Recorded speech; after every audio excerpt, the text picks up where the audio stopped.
Today we're going to discuss a sutta called Satti Sutta. Satti means sword in Pali. Okay. The significance of this sutta is how to start the path of Nibbana.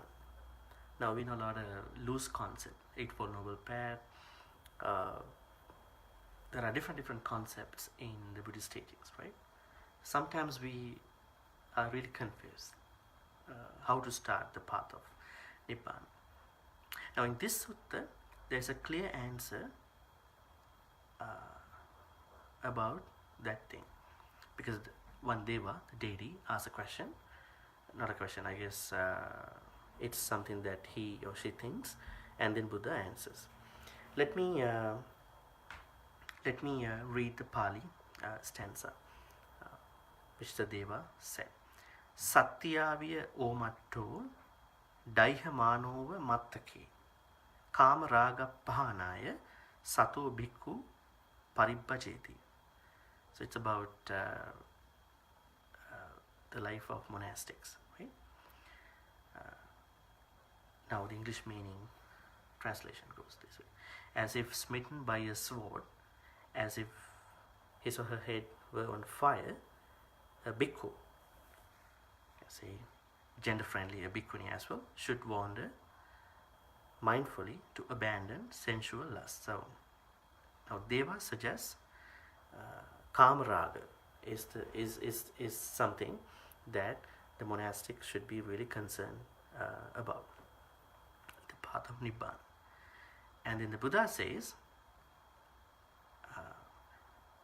Sattyaviya omatto daihamanova mattake Sakkāya Ditthi pahanaya sato bhikkhu paribhajeti. Now you can guess this Pali word, Sakkāya Ditthi, as if smitten by a sword, as if his or her head were on fire, a bhikkhu or bhikkhuni should wander mindfully to abandon identity view. Now this is the main difference. So the Deva thinks that it is Kāmarāga, but Buddha says no, it is Sakkāya Ditthi or identity view, which has a part in which all the other things like sensual lust or whatever the other things can be included. Now, what is Sakkāya Ditthi? I think it's a very good question. What is Sakkāya Ditthi? Now, as you know, this is really related to our samsara, right? Because we believe there is this continuity without identity. That is what Buddha says. We are continuing life to life. We've been continuing in the past, and we will be continuing after we die as well, but without an identity. So this is the important thing. But the contemporary other religions and philosophies, they said no, there is an identity. It's like a leech. How a leech is going to target the next victim, right? Now, anyone can tell me, what do you think about, what do you think, what is Sakkāya Ditthi or identity view? Because Buddha asks us to start our path to Nibbana from Sakkāya Ditthi, to understand Sakkāya Ditthi, and to do whatever the things to abandon Sakkāya Ditthi. So that's the entry point. So anyone has any thought about what is Sakkāya Ditthi like? I think some of you used to come to Majjhima Nikāya discussions last year, and in a sutta called Chula Vedala Sutta, we discuss what is Sakkāya Ditthi, the exact precise meaning of what is this identity view. How did Buddha say, interpret or define Sakkāya Ditthi? We said clinging to the 5 aggregates is Sakkāya Ditthi. Now there's a different topic comes in, 5 aggregates. Okay, so if Sakkāya Ditthi means clinging to 5 aggregates, then we have to talk about what five aggregates mean in the first place? What are they? Five aggregates. And why is this interpretation there in the Buddhist teachings? Five aggregates are, in English, usually rendered as, from the Pali, rupa, which is form, so your physical body, vedana, which is feelings of attraction, repulsion, and neutrality. And then you have sanya, which is classified sometimes as memory or perception, the ability to kind of know what a thing is, categorize things. Sankara, the thoughts or kind of discursiveness of formation. And then vijnana, which is consciousness. Those are the five aggregates. Okay. So, the main reason why Buddha says that five aggregates can be the things that we need to really focus on, rather than thinking that I, me, myself exist, is that it does not mean that we need to think that five aggregates exist as well. Because in the Mahayana, in the early Mahayana, they say even the five aggregate, the understanding of five, even the theory of five aggregate is also a sort of labeling, right? There's nothing called five aggregates. That's also something that you're trying to you understand when you're trying to see this person, individuality, things do not exist. Then you understand, no, there is only five aggregates. But in the early Mahayana, they say even these interpretations do not exist. So what exists at the ultimate point is emptiness, shunyata. Anyway, so as Mike said, rupa, vedana, sanya, sankara, vijnana. Okay, so rupa simply means what do you call rupa? A physical part of, what you can see, right? And then vedana, it is feeling, right? Feelings could be pleasant, unpleasant, neutral. At one point, Buddha talks about, actually in this sutta, I guess it was Vishaka who explains what she understands about Sakkāya Ditthi, identity view, to her husband. So Dhammadina, right? Dhammadina explaining to Vishaka, her husband, and Buddha ultimately approves everything what she said. So then we consider this to be the original, authentic teachings of the Buddha as well. And in the analysis, she explains to her husband there are three types of feeling: sukha, dukkha, and adukha masukha. And she also talks about what is underlining, what is under this sukha feeling. What is the tendency? What is with sukha vedana? It is mostly raga, mostly desire or lust, but not all the time, but mostly. And what is under dukkha or unpleasant thing is patigha, which means kind of an anger, because we are unhappy because things happen the way that we didn't want them to be, right? And what is under adukha masukha, this neutral feeling, is ignorance, which is something that we don't get to see in many other textual references. Anyway, so rupa, vedana, sanya. So sanya has a lot of translations. It is something that we say perceiving, right? Perceiving, labeling, right, with our memories. And sanya, rupa, sanya, sankhara. Sankara is the big word in here, which has vedana and sanya, because when Dhammadina explains about Sankara to her husband, she explains what Sankara means. Sankara means there are three things: Kaya Sankara, Chitta Sankara, Vachi Sankara. Okay, and she explains to Visakha what is Kaya Sankara, Asasa Passasa, in breathing and out breathing, right? And what is Vachi Sankara? Vitakka and Vichara. So, and in the jhanic practices we understand it is what that all the words come from Vitakka and Vichara. How do we translate them? Vitakka, applied thought, and the sustained thought. So it's like gliding, right? It's gliding. Yeah, Vitakka is like placing, and Vichara is just holding, sustaining, on your mind on an object. Yeah. Of concentration. Yeah. So it is usually considered to be Vachi Sankara.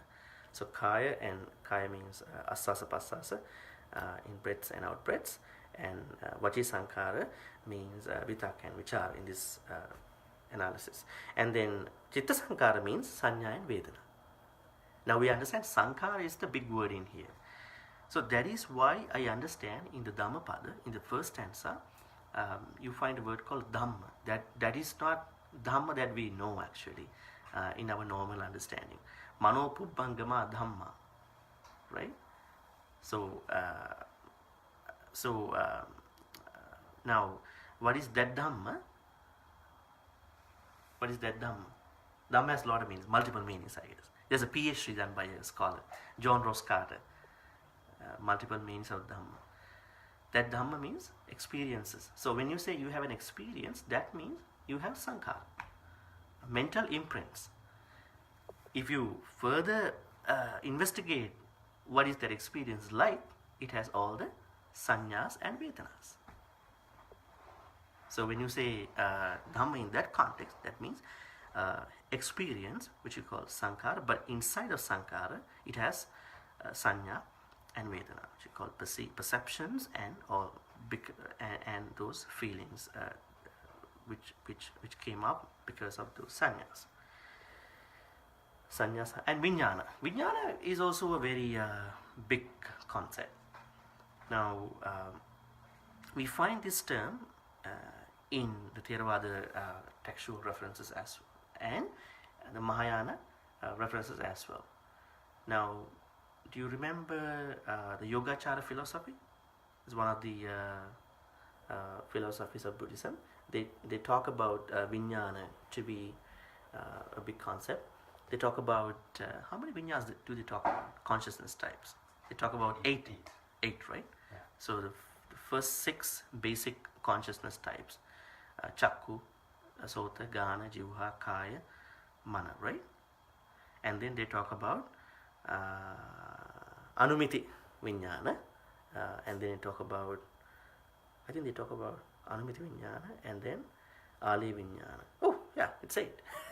Okay, so Chakku Vijnana, eye consciousness; Sota Vijnana, ear consciousness; Sota Gana Vijnana is nose consciousness; and then Jivha Vijnana, it is tongue consciousness; and Pottabha Vijnana, it is how do you call it?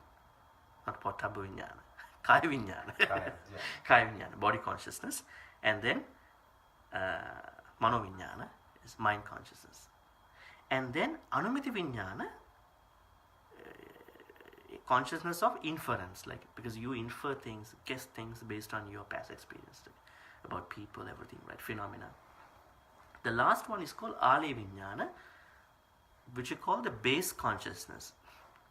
Ale Vijnana is what they say to be the Bhavanga Vijnana, which is what traverses from this life to the other life without identity. It is continuing without identity.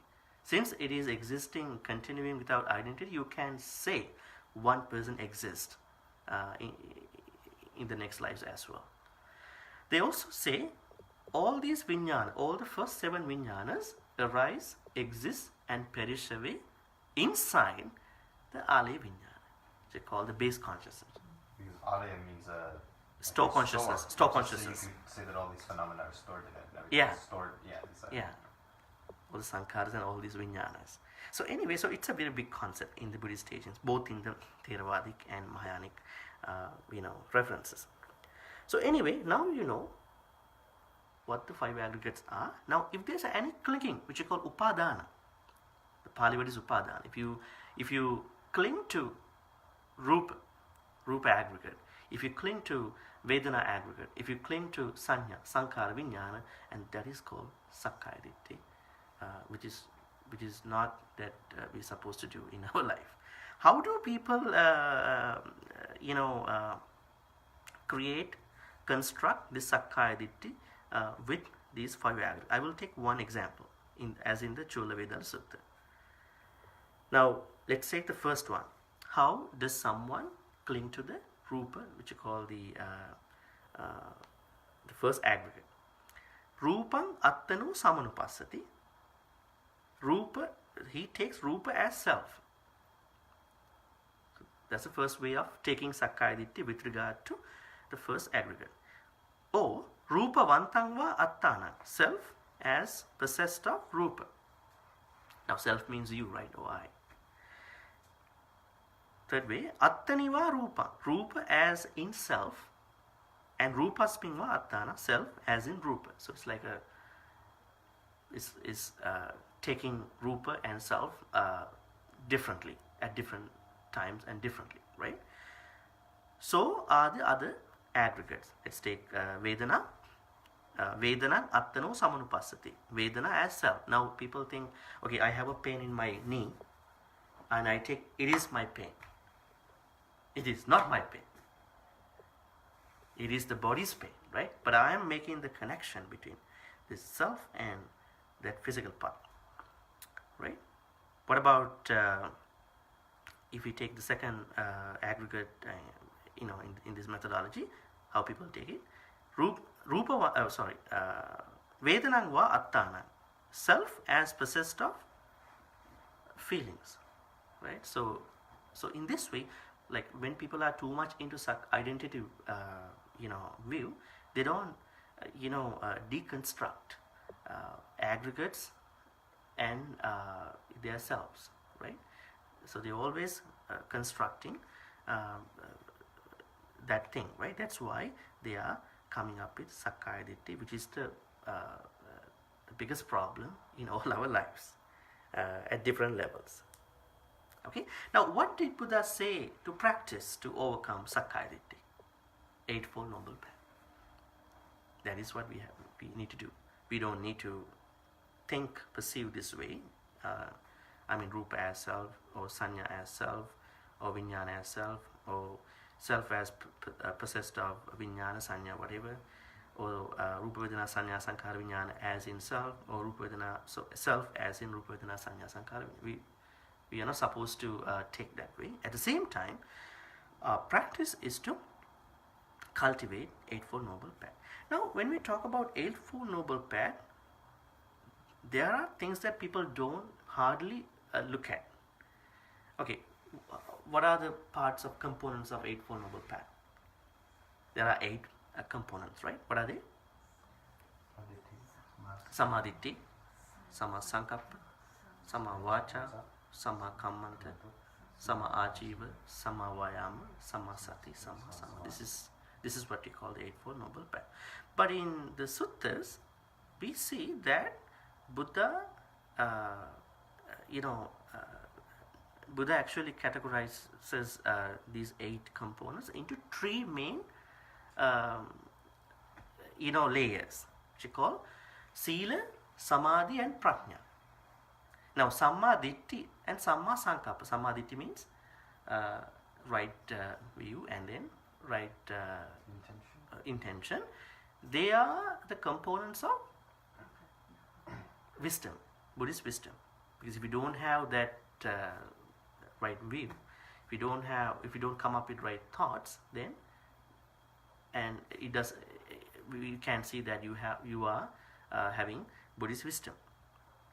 And then what about the other thing? What about Samma Samadhi? Not Samma Samadhi, it is Samadhi. There are 3 main layers, as I said to you. So Prajna is the first 2 components of the Eightfold Noble Path. Then what is Samadhi? Concentration, right concentration. Vayama, Sati, and Samadhi. To maintain or cultivate Samadhi, we need Samma Vayama, Samma Sati, and Samma Samadhi. We need right effort. We need right mindfulness. We need right concentration. Which, in other words, means there could be a wrong mindfulness as well. Anyone has an example where people practice wrong mindfulness, wrong concentration? Attacking people, right? Being very mindful to plan a very highly premeditated attack, right? You are trying to be very concentrating about something. It's a plan of months, years, right? Any other examples? Wrong mindfulness, wrong concentration? Mindfulness is, the word sati is kind of related to that term we mentioned earlier, like vitakka, like placing the mind on something, remembering it, bringing it to mind. So he constantly brought to mind thoughts of self-denigration, self-hatred, self-despair. I'm not good enough. I'm bad. I'm not a good person, or something like that. That would be concentration. You'd be concentrating on a theme continuously, and you'd be mindful by bringing that theme to concentration.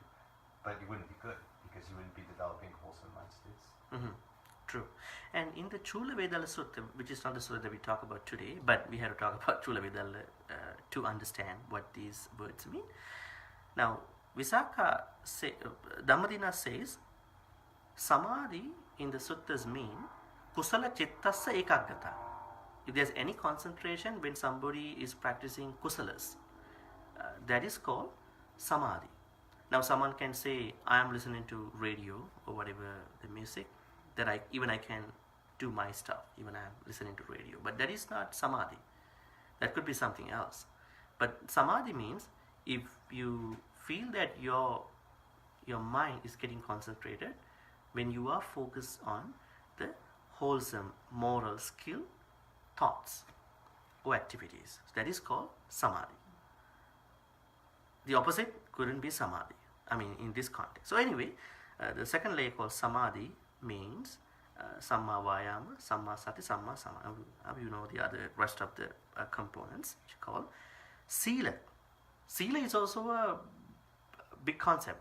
It is also a practice that we all need to think about. Samma Vacha, Samma Kammanta, Samma Ajiva, they fall into Sila layer. I think people who never read suttas, sometimes they largely ignore Sila. Why do we want to do Sila? We just practice meditation. What is Sila? Samma Vacha. Oh, are my words really wholesome? Samma Kammanta, are my actions really wholesome? Samma Ajiva, is my style of life wholesome, right? There are people who maintain hypocrisy, who maintain different bad ways of their lives. That affects this part, right? So Sila, Samadhi, Panya, they are three main layers of the Eightfold Noble Path. So if someone only takes Eightfold Noble Path without these three layers, that's going to be a big mistake. That's why we have to think about the path to understand the Buddhist wisdom, especially in this Sakkāya Ditthi analysis, because we need to practice Sakkāya. We need to practice Eightfold Noble Path to overcome Sakkāya Ditthi. In that practice, we need to understand Eightfold Noble Path has to be practiced under three layers.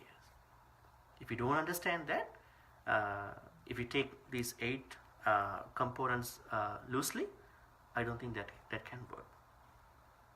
And also, that sutta talks about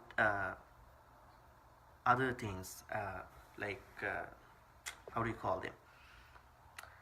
About Samma Samadhi, actually. Samadhi, the layer called Samadhi has been further explained. What are the equipments of Samadhi? Chattaro Sammapadana. I think we talked about what they are the other week. To put effort to improve the skillful activities you already have, to put effort to take the skillful activities that you don't have from other people, to reduce the existing unskillful activities that you already have, not let happen any other unskillful activities that you may not have, but you may be influenced by other people. So to put efforts on those things too, right? So that is called equipments of samadhi. So anyway, so it's a big concept. So the main thing what we need to understand in this particular sutta called Satti Sutta is the starting point of this Nibbanic path has to deal with Sakkāya Ditthi. In order to overcome Sakkāya Ditthi, we need to understand what it is, and I said to you, it is clinging to 5 aggregates. While you understanding clinging to 5 aggregates, what we need to practice is Eightfold Noble Path under 3 layers. That is what you need to understand. And there's a similar word that you may be confused with. Sati and Santi. Have you heard about this term? Santi? What is Santi? Have you ever come across this word in your readings? I'll give you a hint about it. Metta Sutta. Karaniya matta kusalena yantam santam. Santam. It is santam. Santam means Nibbana, ultimate happiness. Those of them who want to attain Nibbana needs to practice. Karaniya matta, karaniya should be practiced. Atta kusalena. Those of them who need to attain Nibbana must invest in these skillful activities, right? So Santi is a different word. Don't get confused. Santi means ultimate happiness or Nibbana, but Sati is sword, right? So we have to make that difference.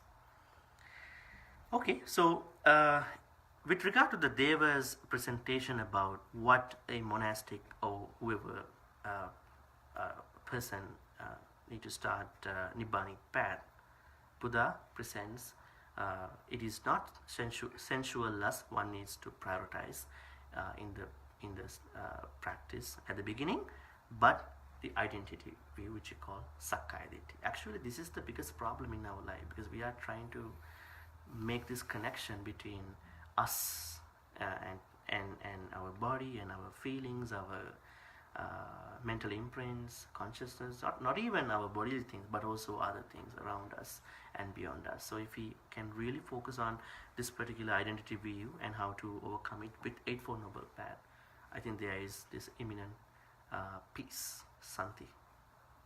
So Sati will take us to Santi then. Okay, any questions?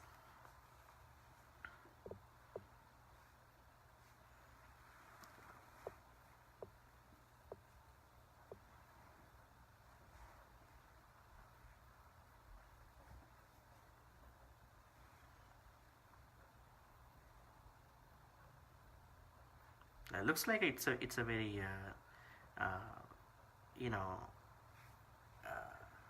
I mean, if you can look at how Buddha asks us to do this practice, abandoning Sakkāya Ditthi and to practice Eightfold Noble Path, is a very messy situation, right? As if smitten by a sword, as if his or her head were on fire. So it's a very crucial situation, I mean, in terms of samsara, right? But I hope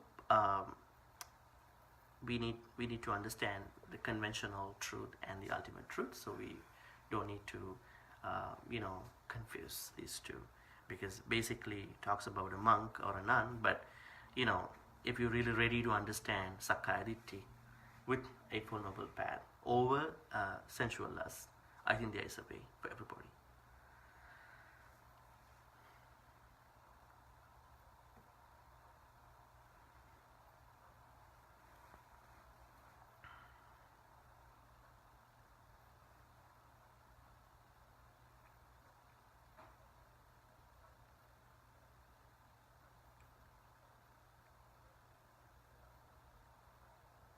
Here's a question from all of you. What is actually more serious between sensual lust and identity view, Kāmarāga and Sakkāya Ditthi, in your own experience? Causally, one leads to the other. One leads to the other. Leads to vice versa, right? Yeah. So if you but I mean, in terms of why Buddha says us to start from Sakkāya Ditthi and not sensual lust. And because it starts the wheel going. it, If you okay, think, it leads to Kāmarāga, right? yes, exactly. You think I can have this, I Yeah. can get this, then that's where the first word in that sentence, in that thought, the beginning of it is I. Yeah. So it's thinking I exist, I Yeah. can have, I can Yeah. get. So I think that's more dangerous Yeah. because it leads to all these other insecurities. So Kāmarāga has to come from a subject, Yeah. right? Kāmarāga doesn't work without a subject. So then, I mean, sensual lust doesn't work without a subject. So it should be I, me, myself, or whoever, right? So I don't know why devas don't understand these small things.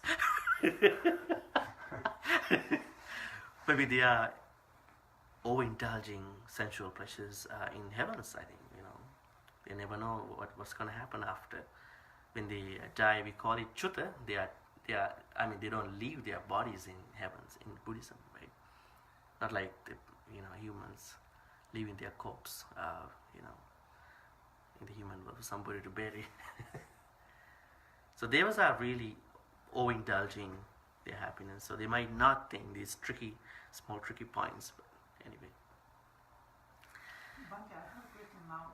Can we discuss about the Kāya Sankara, Vaci Sankara and Mano Sankara? Chitta Sankara. Chitta Sankara. Now first one is the Kāya Sankara, and we discuss about the Asasa Pasasa. Asasa Pasasa. Then, is that the only thing that belongs over there? So is Oh, there are any there more other things? Yeah. Basically, it is asasa and pasasa, which is the main type of event with regard to Kāya. But there could be other things The too. other things too. Yeah, But it is the main thing. yeah. Because if you don't breathe in and out, I think you're gonna die, right? I think there are other things too. Heartbeat. Would probably be in that. Heartbeat. Yeah. Is there a connection between breaths and heartbeat? Yes, right. There's a big connection. But I think the small details were not given in the suttas, but the main type of activity has been given. Yeah. Now in the breath meditation also we only focus on the breaths, right? But there are other things happening too inside the body, but we never focus on them, right? What is happening with the breaths? What are the other connection from breaths to other organs in the body, right? But I think it's a continuous process. Yeah. So, but only asasa pasasa, yeah, was only emphasized.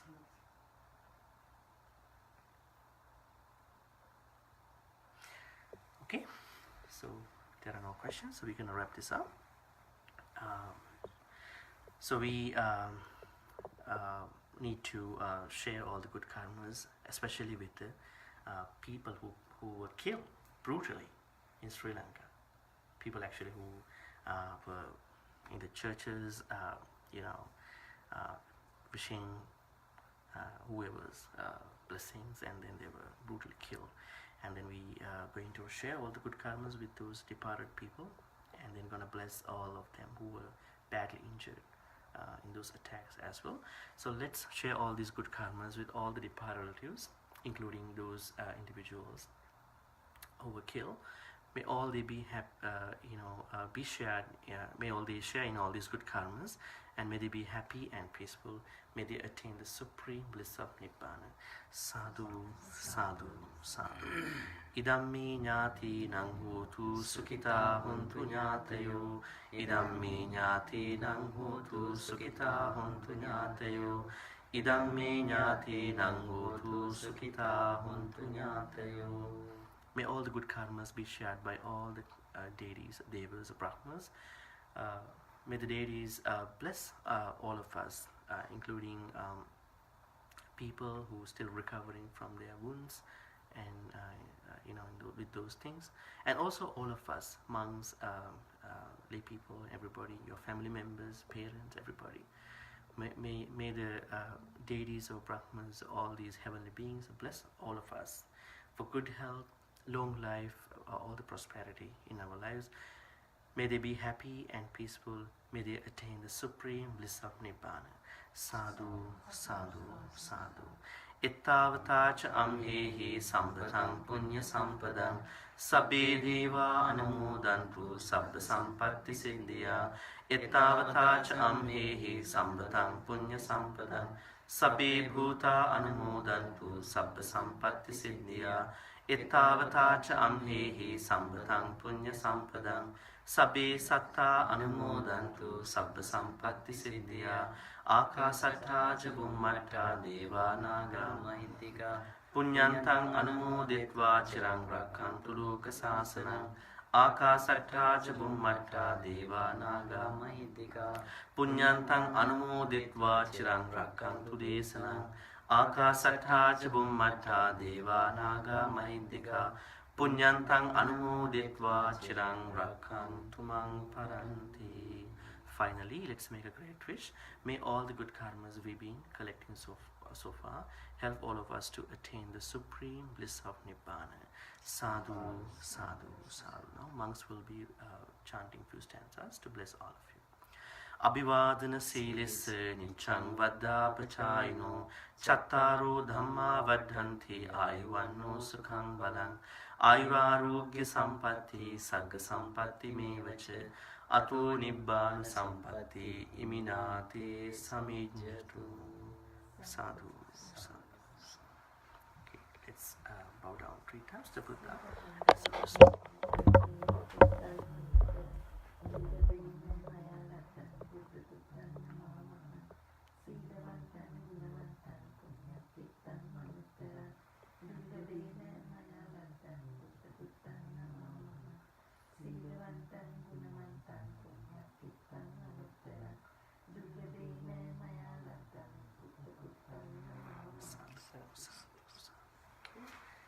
Bow down 3 times to Buddha.